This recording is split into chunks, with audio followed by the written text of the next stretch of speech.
Hey everybody, this is PD from the Spinner Rack, and today I want to talk about Gen 13. Now, this is I don't know, it might be a forgotten comic book, but at the same time, it's, if you go back to the 90s with the success of Image, this would be the third time lightning struck at Image. So, if you imagine what was it? Go back.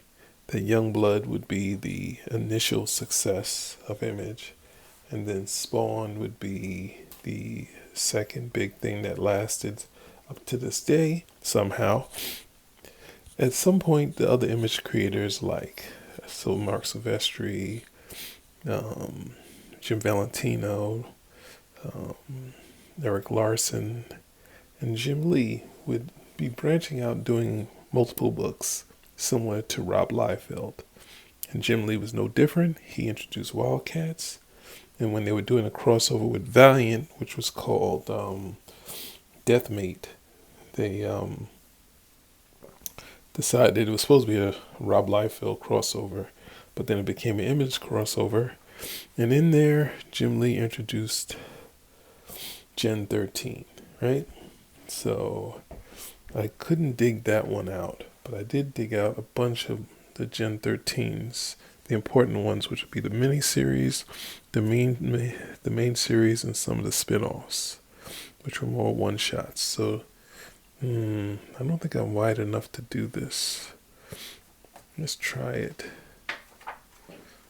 But this would be Jim Lee's take on the characters, where we'd first see them. I think this possibly was an ad, but here you have Jim Lee's approach to the characters, and he initially designed them, and they were co-created with him and what is it? Brandon Choi and J. Scott Campbell. I think they have in here the co-creators, right? Though this is Jim Lee and Brandon Choi, and J. Scott Campbell be the penciler. But ultimately, this went from being a Brandon Choi and Jim Lee thing to really being a J. Scott Campbell thing, a more Brandon Choi and J. Scott Campbell. Now, a lot of people, I think the kayfabe guys, they kind of say Brandon Choi was the luckiest guy, but this is his true success. And the only problem is, as it went along, the book, they changed to different things. We'll get to that later. But Gen 13 is a book that, obviously, if you look at J. Scott Campbell, let's move from the Jim Lee cover for a second. Go to J. Scott Campbell cover here. He has his roots in art similar to Jim Lee, but has a lot of Art Adams in it. And if you've seen this New Mutants special edition, he would do Art Adams would do the young characters like they were kids, but they were all babes and that sort of thing. So you get all this cool stuff, and you get this sort of this type of dynamics that you would get in Gen 13. But there was a lot of angst in here. They'd have some fun moments, but you see how Danny is like a little rougher here and that sort of stuff. And then the characters go to Asgard, and still looking very young, very teenage. Like, I think Bob McLeod had added that too. So they always kind of stayed on that. But we're going to get into Art Adams at a later date. So it's similar to the approach of that. But ultimately, Gen 13 is basically, what if the X-Men and the She-Hulk had a baby, right? Because it was drawn by Arthur Adams. So basically, you have the government program that gives these characters powers, and they shift. You see, like, his legs got big. his eyes got all messed up, and Jack had these harnesses. Whereas Caitlin here, she gets, she has a growth spurt, right? You can see from this cover, she goes from a little girl to this stacked woman, right? And then sort of a tongue-in-cheek approach where, and we're going to get into more of this part because of character knowing they're in the comic book, and this is an overview of what I'm going to do. The books we're going to read, right? So, but the difference stay there. The difference between that and the next Men is that this book had a lot of Archie in it. It had a lot of Scooby-Doo in it, and it had a lot of what I think Stan Lee and Steve Ditko had as far as their Spider-Man, a lot of interpersonal dynamics that kind of brought the energy to the book. So not only had the titillating art, but you also had this sort of understanding that comics at that period was moving away from the tragic sort of heroes to more so just the standard, heroes having sort of, being successful at what they do, and at the same time, so if we go through these covers, I guess I'm going to read one of these books. I'm going to go through the issue 13s of this book, but I showed you the poster in here, and this is the initial miniseries, right? So the miniseries was about 5 issues. So let's take this and move this down, right, for now. We'll do it like that. So in this, by the time it becomes a regular series here, but it becomes a regular series here, J. Scott Campbell's getting better and better. Now, his anatomy isn't classic anatomy, but it's like his body, his body types were just cool.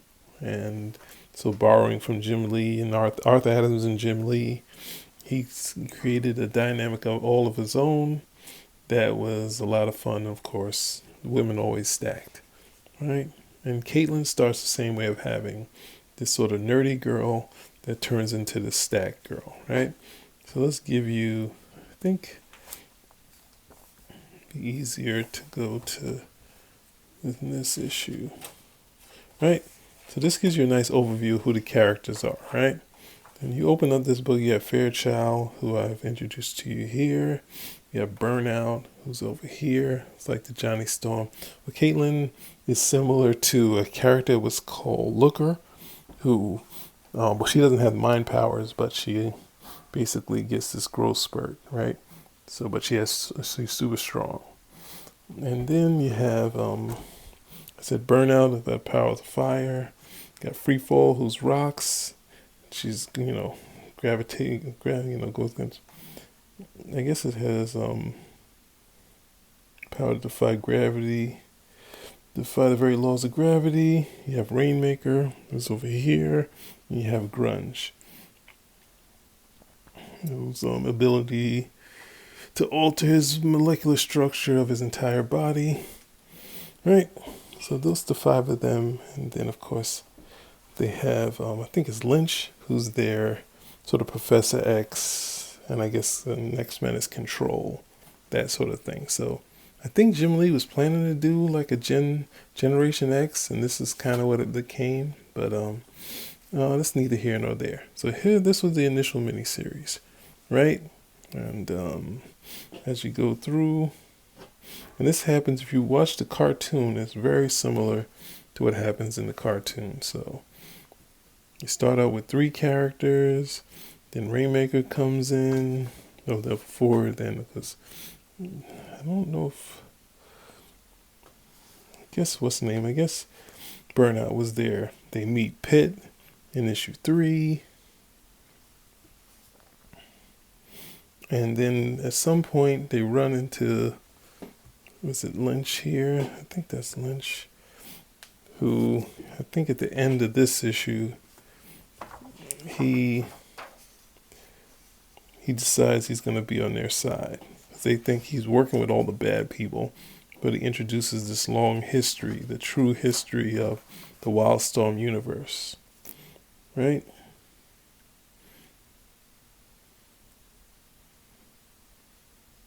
But he knew Caitlyn's father. And I think that's the plot. And this is how he becomes Professor X of the team. And now, you know this is a success. And this is what I'm still going pretty long. But I had to show you how big this book was. And this shows from this issue here, the 0 issue, which is the Jam issue. And this was what I initially did my video on, which had Jim Lee drawing the lead story of Caitlyn. You had Desert Bloom, which I think is Burnout, and Rainmaker together. You have Things Change with Travis Charest. He is one of the standouts of Image. Anytime someone talks about of course, J. Scott Campbell does the Rocks and Grunge story. But you have here, we enter the John Lynch, where we have Travis Charest doing this really cool sort of stuff. And this guy, he didn't do much, but, you know, he grew from being sort of a Jim Lee clone into this really great artist. So this, you can tell, and here they have the new setup. It's nothing like, I mean, it's like the Holla. Like, look at this cool layout that they have. I think that might be patterned after their actual, might have said that wrong, but let's keep going.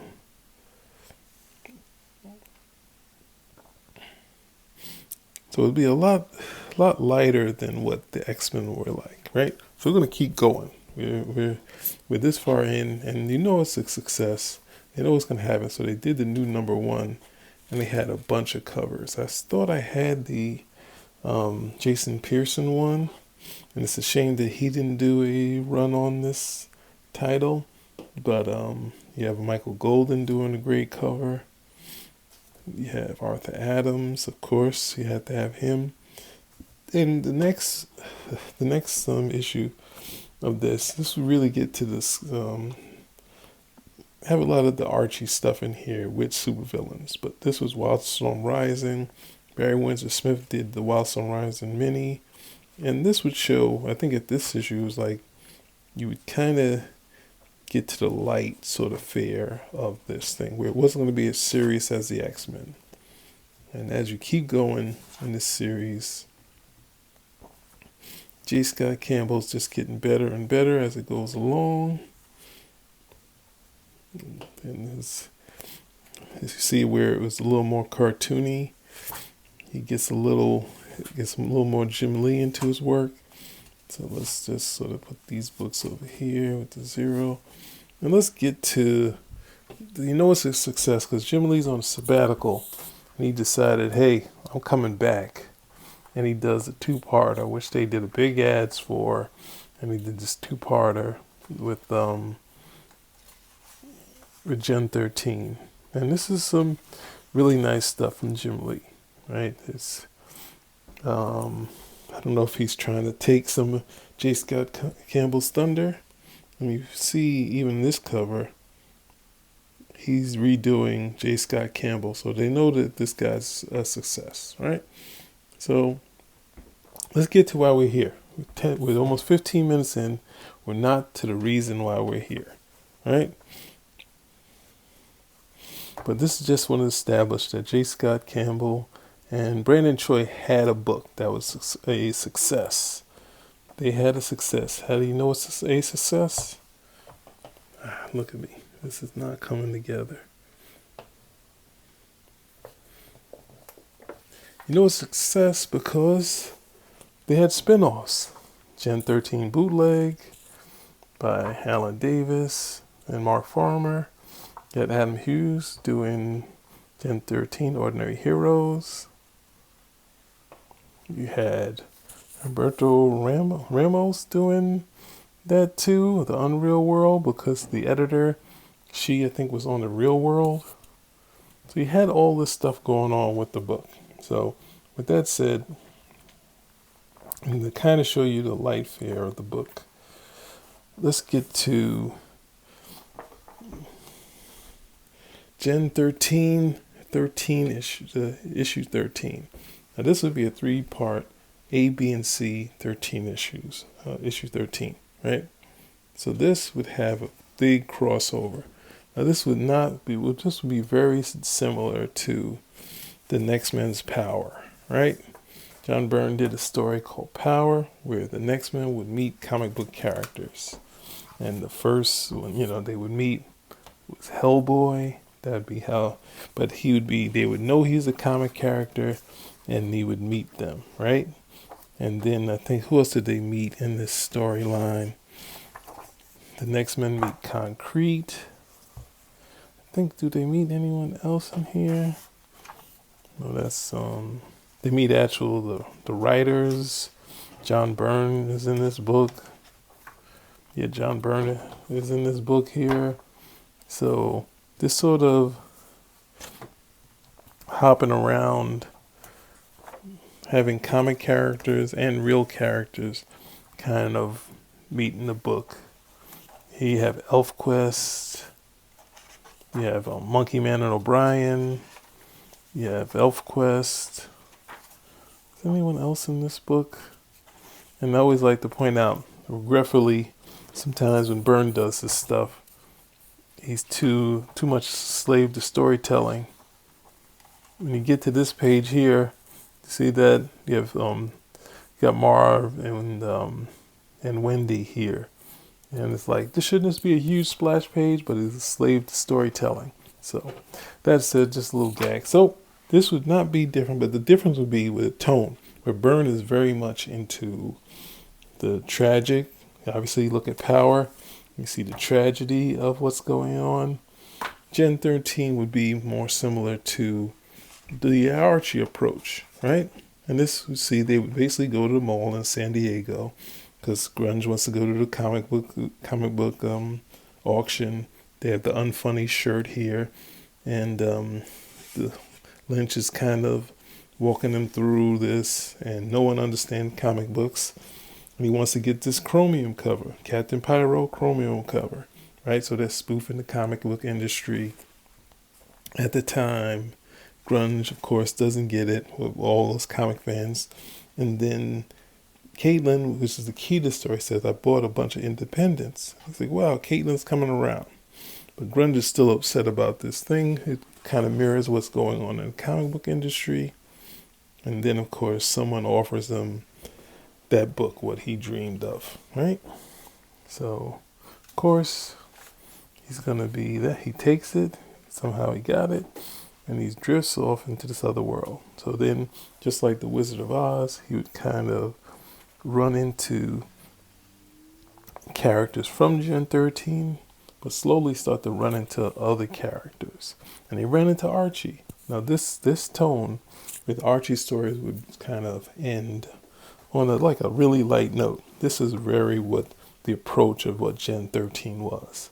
And capturing, they had 2 girls and 3 guys, and they went adding sort of, 3 girls in there. So it's not the same dynamic, but you get to see the Archie girls become J. Scott Campbell girls. You get to see Grunge become an Archie character.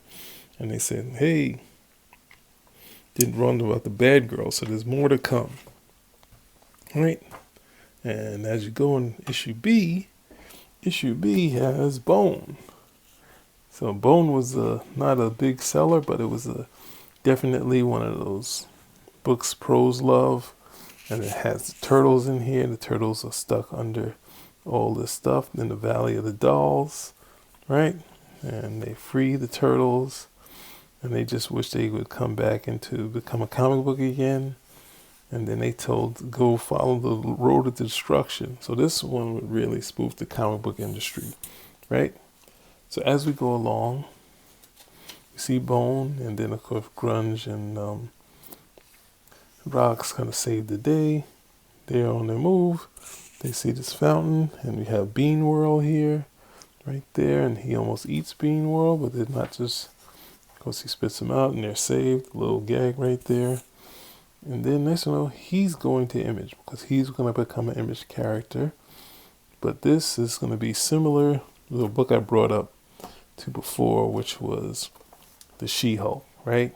So it's going to start spoofing the comic industry, and that was a hook that Burns said about the She-Hulk, that she wasn't going to spoof comic books, but he was going to spoof how the comic books were done. So he would not only spoof like other creators and stuff like that, John Byrne would spoof himself. And there's a little bit of that in there, but they spoof Image right here. You see Highbrow, which is Eric Larson's thing, and she beat up Wonder Woman and the Hulk. But of course, who was doing Wonder Woman? This is 96. Byrne was doing Wonder Woman. So a little spoof there. Obviously Peter David, they had something going back and forth.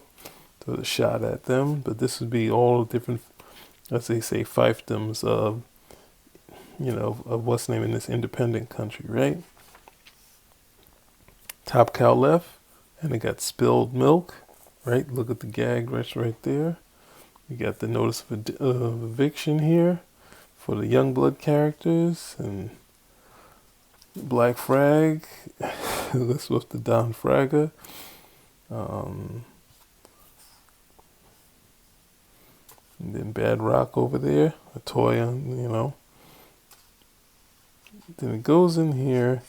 I think these are Image. I think these are DEF CON characters. I think this DEF CON 4 that Jim Lee had. And then we got a little gag on Lynch here.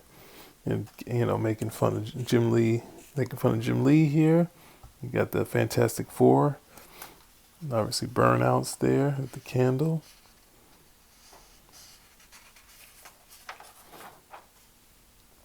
Right? Of course you got to meet Spawn, but then also, even though Madman wasn't a big seller, it was a big book for the time, and they're gonna go on the road to SA, which is gonna meet. And then of course there's ads for these other books, right? Monkey and O'Brien. Oh, maybe we'll see them next, right? So this is post Legend, right? Legend and that John Byrne was involved with is gone. So we go to this one. This scene isn't actually in there, but there's a lot of scantily cladded babes. The X-Men get there. X-Men gets an ad in here. I think there's another one. They run into Jungle Princess. We got the Max. We got Lady Death. We got She. And they're on the road to the legend of sequential art, right? So they're going through there. And this is where J. Scott Campbell kind of put his flag down, saying he's the guy. He's not just a Jim Lee clone. He's kind of there. I mean, a lot of guys got their start from Arthur Adams, and then they make it big. And I think Byrne was talking about that too, right? So meet Monkey Man O'Brien, and of course with the Wizard, had the Wizard there. And then they're fighting these comic fans, these lifeless zombies. And then, of course, Caitlin comes in here as a good witch in the land of sequential art, land of SA. Obviously, in the land of sequential art, you have all these really solid storytellers. Then you have Anthony Robbins in there, Wolverine comes and saves the day. Of course, and then he decides to rip the comic book, and he's back to the present day. And then it's all because of the stupid comic book, right? The guy who actually bought it, he said it was taken from him, and then Grunge gives it back, and he finally, instead of chasing a whole bunch of other women, goes and kisses rocks, and then a happy ending. So this is definitely, and then of course, as you get to this, you get some more ads. Marvel and then She ads, Max, Robin, Anthony Robbins in there, and Hellboy, right? So I think this is a good place to end. I guess something like Gen 13, even though it's not hot anymore and it's had many relaunches that didn't lead to the success it initially had, and the same with the cartoon. But you had about 20 issues where J. Scott Campbell was taking the lead. You had, I think that's Al Rio. I think Al Rio did the book after that, which is a style that was similar to it. I think, was it he? Do I have that here somewhere? I do have it. You start to see on the cover, Rio would take over the book from that. So he did a style that was similar to J. Scott Campbell, right? But ultimately, they would abandon that sort of style and they would get a writer that had some buzz, John Acrudi. And then you have Gary Frank from The Hulk. So it was kind of taking it from what it was into this totally different book, which I don't think was the way to go. It did have some decent art because Gary Frank is a decent artist, but I think the approach of kind of this irreverent fun sort of thing that was going on really captured the fans. And even though if they were buying it for the girls, they were still having fun for it, which is the same thing we would buy, like I would buy, well, I guess I wouldn't buy for the art, but I would get into, I guess, Betty and Veronica, stuff like that. So it's one of those things where you can, this phenomenon, which was the third time, there's a couple of the times Image got hot because there was a Walking Dead, and that wouldn't be the fourth time. There would be a couple other times that happened at Image. I think at least one more thing happened at Image before Walking Dead, which I want to talk about, which involves this artist. So this is a good place to stop. You should go check this out because it's still art. I think it still holds up for me. I didn't really look at it and say, ugh. Like it's kind of tough when you look at but J. Scott Campbell was sort of an artist that, even though he had his humble beginnings in the miniseries, right, he did sort of develop, not getting rid of most of his style, but just getting, keeping it down, making it a little more realistic, just very slightly, but keeping that sort of good girl art. So that's about it. Spinner Rack out.